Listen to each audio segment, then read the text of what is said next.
Há 73 anos, no dia 10 de dezembro, nascia a Declaração Universal dos Direitos Humanos, uma reação da humanidade à barbárie da Segunda Guerra Mundial. Curiosamente, neste mesmo ano, 1948, nasceu o padre Júlio Lancelotti. No dia 27, ele também completou 73 anos. Defensor incondicional dos direitos humanos, padre Júlio recebeu este mês o Prêmio Alagoas de Direitos Humanos, pela sua luta em favor das pessoas em situação de rua aqui em São Paulo. Prêmio para lá de merecido e justamente oferecido pela Secretaria da Mulher e dos Direitos Humanos lá de Alagoas. Nós estivemos lá para conferir. Enquanto isso, aqui em São Paulo, o padre Júlio é e foi alvo de ataques de deputados estaduais, da primeira-dama do estado, Bia Dória, seguidas vezes assediado pela nossa polícia militar ou pela guarda municipal por distribuir alimentos às pessoas em situação de rua, e ainda mais grave, ameaçado por milícias paulistas. Embora também deva ser registrado que em novembro passado o padre Júlio também recebeu o colar de honra ao mérito da Assembleia Legislativa de São Paulo, por sua atuação em defesa dos direitos humanos. Esse prêmio foi entregue pelo deputado estadual Luiz Fernando, aqui do PT de São Paulo, e foi uma iniciativa do presidente do grupo Tortura Nunca Mais, o Ariel de Castro Alves. Nós fomos até a paróquia São Miguel Arcanjo conversar com o padre Júlio, saber mais sobre a sua luta com os irmãozinhos de rua, como ele mesmo chama, ou na definição do Papa Francisco com os descartados, e entender qual a raiz desse grave problema social. Ele nos recebeu acompanhado de Paulo Pedrini, da Pastoral Operária, que o representou em Alagoas, visivelmente cansado após uma jornada de trabalho alimentando algumas centenas de pessoas. Nós estamos falando de quantas pessoas o senhor estima que estejam na rua, né, e qual é a situação desse povo hoje, nesse momento agora de pandemia e especificamente também com esse governo, né? Não, oficialmente em 2019 falava de 25 mil, isso antes da pandemia. Agora nós estimamos de entre 30 a 35 mil no mínimo. Então é uma população que aumenta muito e na proporção que aumenta a violência contra eles também. Então é uma população que aumenta o número de mulheres com crianças e grupos familiares. E hoje aqui na sua paróquia, o senhor atende quantas pessoas por dia, mais ou menos? Nós participamos do café da manhã, aqui próximo na comunidade São Martinho. Passam por aqui entre 500 a 600 pessoas diariamente. E fora o trabalho aqui da paróquia, tem a Cracolândia também? Como é que funciona A isso? Casa de Oração, que é lá no bairro da Luz, acompanha e convive com vários grupos na partilha da alimentação, na convivência, e aí sim na Cracolândia, toda essa região da Luz, mas também na Praça Ramos, no Lago do Paissandu, e nós temos equipes espalhadas em vários lugares da cidade. Dia e noite a gente está aqui vendo o que esse homem faz pela população de rua, pelos carentes, pelos mais necessitados. Ô Paulo, você foi representando o padre Júlio para receber o prêmio lá em Alagoas. O que te sensibilizou mais no prêmio? Como é que foi para você estar nesse papel recebendo, né, essa honraria em relação ao padre Júlio? É fundamental que essa temática da população em situação de rua seja debatida, seja discutida e sejam buscadas ações solidárias e também políticas públicas que possam amenizar e mudar. Então, para mim, foi muito importante ter ido para Alagoas, ter buscado esse prêmio em nome do Júlio, né? A gente teve a graça de muitas vezes representar Dom Paulo em muitas ocasiões, né? Fazer isso em nome do Júlio também, para mim, foi uma grande honra, né? Só tenho a agradecer. E obrigado, governo do estado de Alagoas, por esse gesto de reconhecimento a esse trabalho incansável desse exemplo para todos nós, que é o meu irmão querido Júlio Lancelotti. O padre Júlio Lancelotti, nosso homenageado nacionalmente, junto aos menores infratores, detentos em liberdade assistidas, pacientes com HIV, de populações de baixa renda e situação de rua na cidade de São Paulo, acredita na pessoa humana acima de tudo. O Padre Júlio, imprescindível. Um homem corajoso, simples, que planta todo dia semente da cidadania na cidade mais rica do nosso Brasil e da América do Sul. Eu estou falando desse ser humano que a gente tem que aplaudir, que é o Padre Júlio Lancelotti, plantando semente de cidadania, dialogando, senador Renan, com as pessoas mais vulneráveis que estão em situação de rua. O que é, no mínimo, curioso, né? A gente tem um reconhecimento no governo do estado da Alagoas de uma coisa que acontece aqui no estado de São Paulo, né? É. Os que às vezes estão mais perto são mais conflitivos, porque você mexe com interesses. Hoje aqui em São Paulo, a grande força é o mercado imobiliário. O grande movimento em São Paulo, eu acho que no Brasil, a especulação imobiliária. Ninguém está livre disso. E a população em situação de rua gera muito incômodo para o mercado imobiliário, e essas atitudes de aporofobia estão fortemente presentes na nossa cidade, nas ações individuais e coletivas. Há uma arquitetura hostil e uma cidade que precisa passar da hostilidade para a hospitalidade. Então, essa é uma luta que todos nós temos que fazer. São Paulo é das maiores cidades do Brasil, tem a maior população de rua em toda a América do Sul. Nenhuma grande capital de toda a América do Sul tem mais moradores de rua do que de São Paulo. Nova York tem muito mais. Washington tem muita população de rua. Los Angeles e São Francisco são situações alarmantes. No país mais rico do mundo. Em Nova York, para você ter uma ideia, se São Paulo pode estar chegando a 35 mil, 40 mil, Nova York tem 78 mil. 26 mil são crianças e adolescentes. Então é uma situação que está no coração desse sistema, porque o capitalismo, como diz o Frei Beto, é impossível de ser humanizado. O capitalismo neoliberal, por essência, é desumano. O senhor usou um termo que é aporofobia, né? Para quem não conhece, o que quer dizer isso? O rechaço ao pobre, o ódio ao pobre, a hostilidade ao pobre. Está presente na arquitetura, está muito presente hoje no Brasil todo nessa campanha Não Dê Esmola, que é a criminalização do pobre. Não se criminaliza a pobreza, se criminaliza o pobre. Então vamos acabar com a pobreza, acabando com os pobres, e passando a falsa ideia de que as pessoas estão na rua por causa da esmola. Que o único motivo que tem população na rua é porque se dá esmola. Como se a esmola fosse tão rentável assim, que faz com que muitas pessoas durmam na calçada, vivam condições extremamente desumanas pelo lucro e pelo negócio que é a esmola. Quem dá esmola é o poder público. No orçamento da saúde, da moradia, da educação, na questão da proteção social aos trabalhadores, aos desempregados. A placa Não Dê Esmola tem que ser voltada para o governo.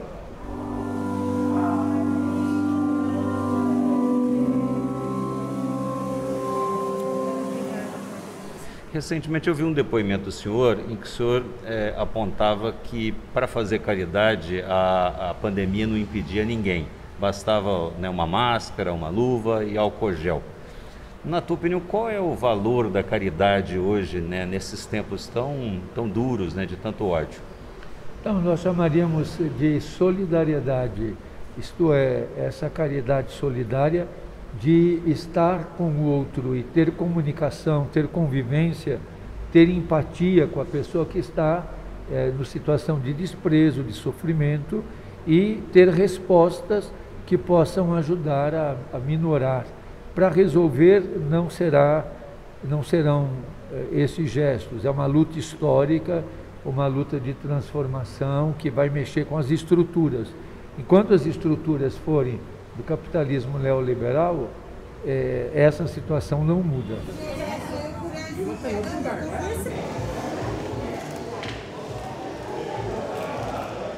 Lá no prêmio foram agraciados também várias menções honrosas, e uma que eu acho que nos sensibilizou muito foi o Banho Solidário, que é uma iniciativa que eles têm que leva, né, banheiros portáteis, digamos assim, para a rua, né?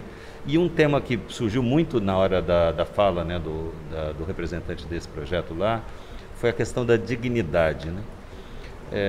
O quanto um banho pode produzir dignidade. Talvez para vocês não consiga mensurar a importância de um banho. Todas as vezes que você chegar em casa, que for tomar banho, olhar para o sabonete, pense daqueles que não têm condições de tomar banho, que não têm condições de fazer uma refeição digna. O banho solidário, ele leva dignidade às pessoas em situação de rua e vulnerabilidade social. A condição e o respeito dele tomar banho com a sua privacidade. Imagine vocês, senhoras e senhores, uma mulher ter que tomar banho no meio da rua, numa torneira, sem ter a condição mínima de se despir, de tomar banho com roupa. Como favorecer a dignidade de quem está na rua, né? Tem indicadores muito simples de humanização. Um deles é o acesso à água potável. A população em situação de rua não tem acesso à água potável, não tem acesso a uma alimentação contínua, não tem acesso a lugares que garantam sua autonomia. Então, isso é importante. Tudo que é ligado à higiene, à proteção da vida, são fundamentais. A vida precisa ser protegida. E ninguém está na rua porque quer. Vocês não têm noção do que é o sofrimento de estar na rua. Então, algumas cidades aí do sul, do centro-oeste, fazendo campanha para que não dê esmola. E quem vai alimentar eles? Ô Paulo, lá em Alagoas você passou um trechinho, né? A gente viu um trechinho e depois você exibiu o documentário Padre Júlio Lancelotti, Fé e Rebeldia, né? Que é produzido por você, dirigido pelo Carlos Pronzato. Eu queria que você falasse um pouco sobre esse projeto e o que motivou fazer um documentário sobre a obra do Padre Júlio. Eu não trabalho com o povo da rua, eu convivo com eles. E a convivência, ela é aquilo que é toda a convivência, conflitos, alegrias, descobertas, perdas, caminho, paralisia, tem de tudo. É como a convivência numa família, a convivência numa comunidade, a convivência num grupo, numa nação. Então, conviver é o grande caminho. Isso nos ensina que a população de rua não é nem anjo nem demônio, são pessoas. E como pessoas, eles estão atingidos por tudo aquilo que é hoje a ideologia dominante.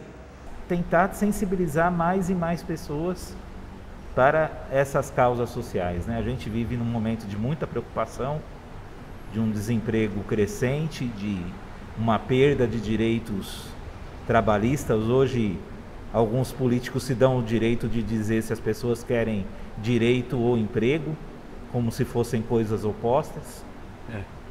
Né? Então, dar visibilidade a um trabalho como esse da Pastoral do Povo da Rua e do nosso irmão Júlio é sensibilizar cada vez mais as pessoas para as grandes causas. Se você está do lado do perseguido, você vai ser perseguido também. Se você está do lado do que é desvalorizado, você vai ser desvalorizado também. Então você tem que saber que tem um preço histórico a tua luta. Dom Paulo teve que pagar um preço, Paulo Freire teve que pagar um preço. Cada um de nós tem que pagar um preço. Você tem que pagar um, eu tenho que pagar outro. O senhor é pedagogo e me remete àquela frase do Paulo Freire famosa, né, que é que toda pedagogia é um ato político, assim como toda política é pedagógica. Como o senhor vê essa política nacional nossa que está tentando incutir, né, de uma forma pedagógica essa cultura do ódio, né? Qual é o antídoto que a gente pode ter para esse ódio que está né, simbolicamente sendo passado para a população? Resistir, não entrar nesse jogo e não usar as mesmas armas. Nós vamos lutar desarmados. Vivemos um dos períodos mais obscuros e tenebrosos da história brasileira, onde somos obrigados a defender conceitos civilizatórios elementares, entre eles a vida, a liberdade e o próprio Estado democrático de direito. O senhor esperava por isso? Quer dizer, a gente está tendo que lutar por coisas tão elementares, por exemplo, como comida e moradia? Então, nós tivemos na história do Brasil um retrocesso muito grande. Se no Juscelino falava 50 anos em 5, nós aqui perdemos 500 em 2, 3 anos. Então, a luta é histórica. A gente tem que resistir, tem que combater e lutar sem estarmos armados com as mesmas armas dos covardes que nos atacam. Este ano, o Prêmio Alagoas de Direitos Humanos também homenageou o senador Renan Calheiros com o título Guerreiro dos Direitos Humanos, pela sua atuação nacional como relator na CPI da Covid. Ele fez uma radiografia precisa sobre a atuação, as responsabilidades e o perfil do presidente Jair Bolsonaro. Vale a pena assistir. Na pandemia mais devastadora do planeta, o chefe da nação brasileira, como um alienado delirante, minimizou a gravidade do vírus, prescreveu medicamentos ineficazes, difundiu teses fatais, como a contaminação de rebanho, boicotou as vacinas que salvam vida e foi responsável direto por boa parte das mortes, das mais de 616 mil mortes. Uma espécie de serial killer, não é, insano, que não gosta, aqui alguns chamaram, que não gosta de ser chamado de genocida. Os crimes cometidos por ele contra a humanidade são imprescritíveis e transcontinentais. Como possui a frieza de um psicopata, né, a culpa não o atormenta, mas ele, sem dúvida nenhuma, eu disse isso em todos os momentos da Comissão Parlamentar de Inquérito, haverá de pagar na justiça divina e antes na justiça dos homens pelos crimes apurados e comprovados pela Comissão Parlamentar de Inquérito do Senado Federal. Pensando no futuro, né? Quais são os desafios dos direitos humanos para os próximos anos, para as próximas décadas no mundo? Serem respeitados, vivenciados e estarem na vida do povo. Não serem uma declaração, mas serem uma vivência. Por isso, eu sempre repito, desde baixo e à esquerda. Quem quiser conhecer mais sobre o trabalho do Padre Júlio ou contribuir com o Núcleo de Convivência São Martinho de Lima, onde são distribuídas refeições todos os dias, entre lá no canal dele no YouTube, o Arcanjo no Ar. Ou siga o padre na sua fanpage do Instagram, que já conta com quase 1 milhão de seguidores. Lá você encontra dados da conta da paróquia São Miguel Arcanjo para contribuir. E para quem é eleitor, cobre de quem você elegeu políticas públicas objetivas voltadas para a população de rua. Afinal, como diz o Padre Júlio, quem dá esmola é o poder público. E isso precisa mudar. Esta é uma reportagem para o Estúdio Paulista.